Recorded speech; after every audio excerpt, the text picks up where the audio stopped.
begadang, kesehatannya menurun, udah nggak karu-karuan hidupnya, dia kalau skripsinya selesai. Tapi kalau enggak, atau mungkin skripsinya selesai tapi kesehatannya terganggu, untuk apa kita jadi sarjana tapi tidak sehat?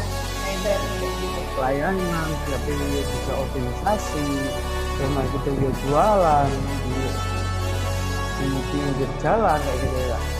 Itu bagaimana sih Kak, untuk mengatasi semuanya kalau kita bisa menyelesaikan gitu. Tentunya pembagian waktu lah itu, manajemen waktunya gitu. Ya kan Kak juga menjelaskan ya di kita mungkin lebih Capek wajar, tapi kalau kita senang ngelakuinnya, kalau kita capek kayak gitu, itu hal yang benar dilakukan.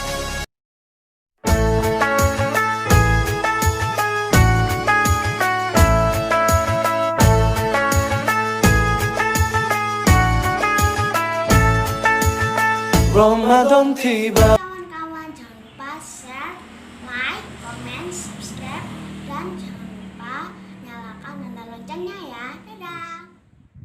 banyak ya teman-teman untuk dapat ilmu dari Kak Kesha ya, dari pembagian waktu harusnya bagaimana gitu ya. Pembagi waktu ya kembali ke kita sendiri sih, kita harus disiplin waktu juga ya teman-teman, yang tadi kita sudah bahas juga tadi ya. em, saya juga dulu itu pernah dengar-dengar gini Kak, Kakak juga ya katanya dapat itu ya Kak, beasiswa ya Kak. Nah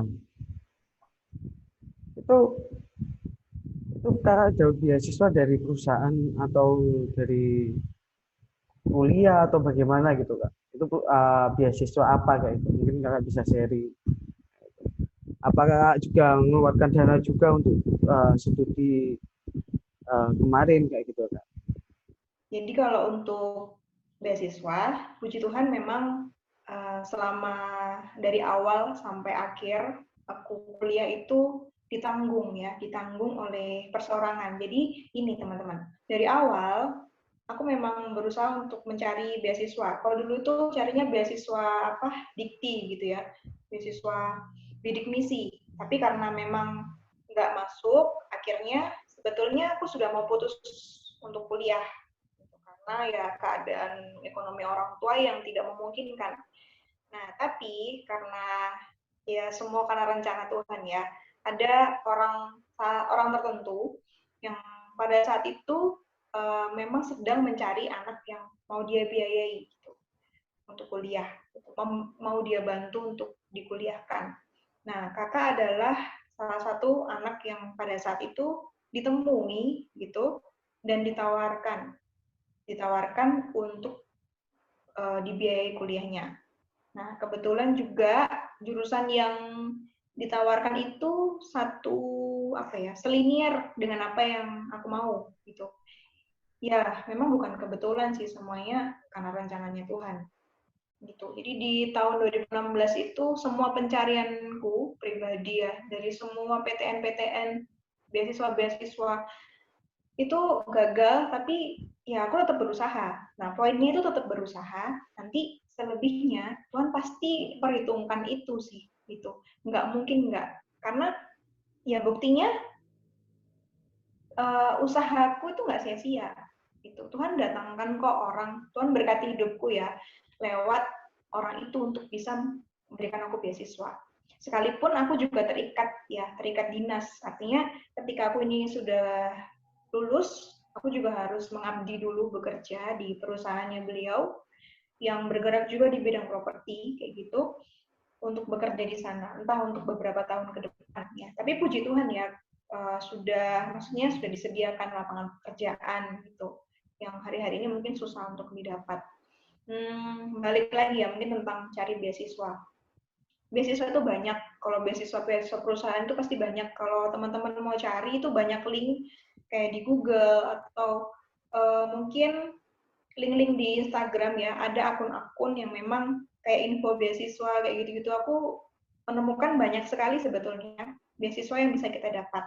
Tapi memang persyaratannya memang nggak gampang. Ada yang begitu banyak, ada yang memang tidak begitu banyak persyaratannya. Tapi teman-teman bisa cari itu sih. Jadi googling aja, cari-cari informasi. Pasti kalian juga temukan kok di situ. Gitu. Nah, terkait juga dengan beasiswa, sebenarnya kalau di kampus itu kan ada beasiswa prestasi. Nah, puji Tuhan dari kalau nggak salah semester 4 itu aku dapat beasiswa prestasi dari kampus sampai semester 7 ya, sampai semester 7. Setiap tahunnya memang selalu diseleksi, tapi puji Tuhan selalu masuk gitu ya. Nah, kalau beasiswa prestasi itu kan tergantung nilai, ya kan, ranking nilai-nilainya. Nah, menurutku, beasiswa itu hanya sekedar salah satu dari banyak cara Tuhan untuk bisa memberkati hidupku secara pribadi gitu. Jadi jangan gini sih, jangan sampai kita juga membandingkan ya, oh yang itu dapat beasiswa, berarti diberkati sekali, terus aku nggak dapat beasiswa, gimana? Beasiswa itu menurutku hanya sebuah alat Tuhan untuk memberkati kehidupan orang, ya termasuk hidupku. Aku orang yang dari keluarga yang mungkin nggak terlalu mampu, tapi memang dari sekolah sebelum kuliah pun Tuhan juga kasih itu kok kayak gitu, kasih beberapa beasiswa kecil lah ya. Tapi itu yang menopang sampai hari ini aku bisa selesaikan studi itu semuanya berkat dari Tuhan gitu loh. Nah mungkin kalau teman-teman nggak dari beasiswa juga dari hal-hal yang lain, jadi bentuk beasiswanya itu mungkin dengan bentuk yang lain ya, entah pekerjaan yang dikasih gitu. Jadi jangan pesimis dan jangan membandingkan sih, jangan sampai menjadikan beasiswa itu tolak ukur bahwa orang itu begitu diberkati gitu. Jangan sih itu. Tapi kalau kita mau sungguh-sungguh, poinnya ini yang aku pelajari ya, kenapa aku dapat beasiswa. Karena Tuhan kasih kayak kelebihan mungkin di akademik. Ini bukan untuk sombong atau gimana, tapi memang aku tahu kelebihannya di mana, kelebihanku di mana. Contohnya di akademik, ya Tuhan berkati lewat itu gitu. Nah kalau teman-teman mungkin kelebihannya di kreativitas, kesenian atau ada banyak hal ya, ada banyak bidang. Jadi disitulah kalian diberkati gitu. Tapi kalau bicara tentang beasiswa pendidikan di kuliah, yang kalian harus tahu, namanya beasiswa prestasi itu pasti juga memerlukan proses di mana kalian belajar sungguh-sungguh gitu ya. Nah, kalau kita mau tanggung jawab sungguh-sungguh sama studinya kita, pasti beasiswa pun kita bisa dapat kok, kayak gitu. Tapi kembali lagi ya, kita harus tahu kapasitas. Jangan sampai mengukur diri dan mencap kayak, aduh aku nggak sepinter dia, mana mungkin aku bisa dapat beasiswa. Bentuk beasiswa kan banyak ya, bukan hanya beasiswa prestasi. Ya lakukanlah sebaik mungkin, sejujur mungkin ketika kita kuliah, gitu. Karena itu yang akan jadi modalnya kita sih. Ketaatan itulah yang sebenarnya Tuhan juga kasih lewat banyak hal, termasuk beasiswa. Gitu. Siapa tahu kan kalau kita sungguh-sungguh kuliah, nilainya kita naik, grafiknya naik, ya kan IPK-nya bisa naik. Meskipun mungkin bilang, aduh nggak terlalu pinter. Aku nggak terlalu pinter sih, tapi coba aja belajar untuk sungguh-sungguh gitu. Belajar untuk mengerjakan kuliah dengan baik. Gitu. Nah itu hanya sekedar reward kok kalau kita bisa dapat beasiswa. Oke, iya Kak. Ini juga tadi sekilas ya Kak, ada pertanyaannya. Ini mungkin banyak umum ya teman-teman juga yang habis ini mungkin tahun ini ya mau kuliah atau bagaimana ya Kak. Kakak juga kan kuliahnya di swasta ya Kak. Banyak sih anak-anak sekarang kan harus ke negeri. Apakah kuliah negeri dan swasta itu beda ya Kak? Contohnya mungkin untuk banyak anak-anak itu berpikir, waduh masa depanku kayak apa kalau di swasta gitu loh. Kalau swasta kayak apa bisa terjamin gitu loh Kak. Mungkin itu banyak pertanyaan dari teman-teman dari mau lulus untuk wisuda ya Kak, untuk S1 di TAS itu. Tapi kan Kakak tadi sudah sharing juga ya, Kakak terjamin sudah dapat pekerjaan kayak gitu ya Kak. Dari proses pandemi ini gitu loh. Ya kan intinya itu kan bukan masalah kapasitas swasta atau negerinya ya Kak. Menurut Kakak bagaimana sih Kak menanggapi banyak-banyak pertanyaan kayak gitu loh dari teman-teman adik-adik yang akan kuliah kayak itu loh. Ini sebenarnya alasan yang klasik ya, yang dulu tuh pasti kayak, aduh kayaknya PTN lebih keren kok, lebih menjamin daripada PTS. Sampai-sampai mungkin banyak orang-orang yang akhirnya, pokoknya aku PTN, nggak tahu jurusannya apa, pokoknya aku di universitas inilah gitu. Pokoknya terserah aku mau ambil jurusan apa sih gitu. Bukan karena aku di swasta ya, jadi kayak aku membela. Enggak. Tapi ini pandangan yang akhirnya membenarkan aku. Dulu pada saat aku SMA, aku bilang aku anti sama swasta. Pokoknya aku harus PTN gitu. Keren gitu. Aku juga pernah bilang di situ. Nah, tapi sampai di swasta kecewa gitu kayak, aduh bener ta aku di sini gitu. Bagus ta emang gitu. Nah, aku ya teman-teman, aku mau ingatkan bahwa bukan universitas yang membawa kita tuh berhasil. Tapi sebenarnya kebalikannya, apakah kita bisa jadi sumber daya manusia yang membuat universitas atau mungkin institut kita di mana kita masuk itu jauh lebih baik dari sebelumnya gitu. Karena yang membuat perkuliahan gitu ya, perguruan tinggi itu baik itu bukan karena sistemnya yang dari dalam, tapi juga termasuk mahasiswanya. Percuma kan gitu, percuma kita mau nuntut perguruan tinggi itu kasih kita ABCD tapi kita nggak bisa kasih yang terbaik gitu. Padahal akreditasi perguruan tinggi ya setauku itu juga faktor terbesarnya itu dari apa? Persentase dari mahasiswanya, dari skillnya, dari pengetahuannya gitu. Jadi jangan punya pandangan bahwa apa sih yang bisa aku dapat dari perguruan tinggi ini. Tapi coba kita balik ya persepsinya. Apa yang bisa aku kasih ke perkuliahanku, ke tempat kuliahku gitu. Kalaupun nggak prestasi, setidaknya keterampilan lah. Atau dalam area apapun ya, termasuk kayak UKM-UKM, kita juga bisa majukan itu. Itu juga salah satu faktor penting loh, membuat perguruan tinggi itu jadi baik. Terus gini, perguruan tinggi juga tidak menjamin kita mau kerja berhasil atau enggak. Banyak kok yang mungkin dari perguruan tinggi swasta yang tidak ternama pun, tapi alumninya juga banyak yang berhasil. Karena yang menentukan keberhasilan bukan perguruan tingginya, tapi dirinya sendiri gitu. Kita contohnya ya kayak di ITATS gitu, bukan menjelekan, tapi dari awal memang mungkin sedikit dari kalanganku yang tahu ITATS itu di mana. Jadi kalau aku bilang aku kuliah di ITATS, di mana ITATS gitu ya. Nah, ya agak sedikit malu sih awalnya. Tapi gini, aku lihat alumni-alumni dari kampus ITATS sendiri pun juga banyak yang berhasil. Karena bukan hanya mereka pintar di dalam, tapi juga punya koneksi di luar gitu. Berteman dengan mahasiswa kampus lain mungkin, atau orang-orang yang bekerja di proyek-proyek. Contohnya karena aku sipil ya gitu.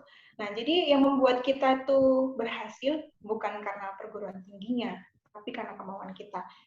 Yang mau belajar, yang mau mengupgrade diri, yang mau mengembangkan diri dengan sengaja gitu. Jadi kalau ada teman-teman yang hari ini lagi punya pandangan yang tadi, coba ya kita ubah mindset-nya gitu. Bahwa yang membuat kita berhasil ya diri kita sendiri. Ya usaha kita sendiri, bukan perguruan tingginya. Kemudian jangan kecewa dimanapun kita kuliah hari ini. Yang penting kita mau mengerjakan semuanya dengan sungguh-sungguh sih. Jangan sampai kayak, aduh aku di sini, ya udahlah terserah aja. Lulus ya lulus, enggak ya enggak gitu. Jangan sampai kayak gitu. Ya kan kita nggak tahu jalan orang itu seperti apa. Ada yang ya bukan menghakimi ya, tapi ada yang mungkin banyak kan pengangguran alumni-alumni yang pengangguran dari perguruan tinggi negeri itu pun banyak, swasta juga banyak. Gitu. Jadi itu benar-benar tidak menentukan. Dan jangan coba-coba untuk kayak yang tadi ya, yang penting aku di perguruan tinggi negeri, terserah mau jurusan apa. Itu sebenarnya kita sedang masuk di jurangnya kita sendiri. Gitu. Harus tahu kita harus kemana, sesuai dengan passion-nya, kerjakan dengan baik, ikhlas aja lah pokoknya, kerjakan semuanya. Masih Kak. Oke teman-teman. Sudah selesai ya teman-teman. Sekian aja kita bertanya-tanya sama Kak Kesha. Ya. Jadi kesimpulannya dari semuanya ini ya kita ya kembali lagi ke diri kita juga. Dari kita harus bisa mengatur waktu, manajemen waktu, atau kita harus bisa manajemen tanggung jawab sendiri lah intinya. Tanggung jawab sendiri, dan teman-teman mungkin yang tahun ini yang mau kuliah di swasta atau negeri, ya jangan bingung. Semua masa depan itu berada di tangan Tuhan. Jadi semua rencana itu berada di tangan Tuhan, bukan di tangan kampus yang mewah atau kampus yang elit kayak itu. Tapi di tangan Tuhan ini teman-teman. Iya teman-teman. Sebelum kita tutup channel ini, mungkin Kak Keisha ada saran atau motivasi untuk teman-teman teman-teman semuanya gitu, atau adik-adik yang melihat channel ini, mungkin bisa membuat motivasi untuk adik-adik bisa bangkit lagi lah. Mungkin banyak yang mau masih bingung, oh nggak bisa keterima negeri, ya udah wis aku tak kerja aja kayak gitu. Mungkin Kak bisa ada motivasi untuk adik-adik semuanya. Oke, dan teman-teman. Oke, silakan Kak. Jadi aku mau menyemangati ya buat setiap mungkin adik-adik atau kakak-kakak yang sedang menyaksikan ini gitu. Kalau kalian ada di posisi hari ini, entah kalian bisa kuliah atau tidak, ya karena konteksnya tadi perkuliahan, jangan berhenti gitu. Karena nggak bisa kuliah bukan berarti hidup kita berakhir kok gitu. Kita harus tetap tanya sama Tuhan gitu ya, harus mengandalkan Tuhan.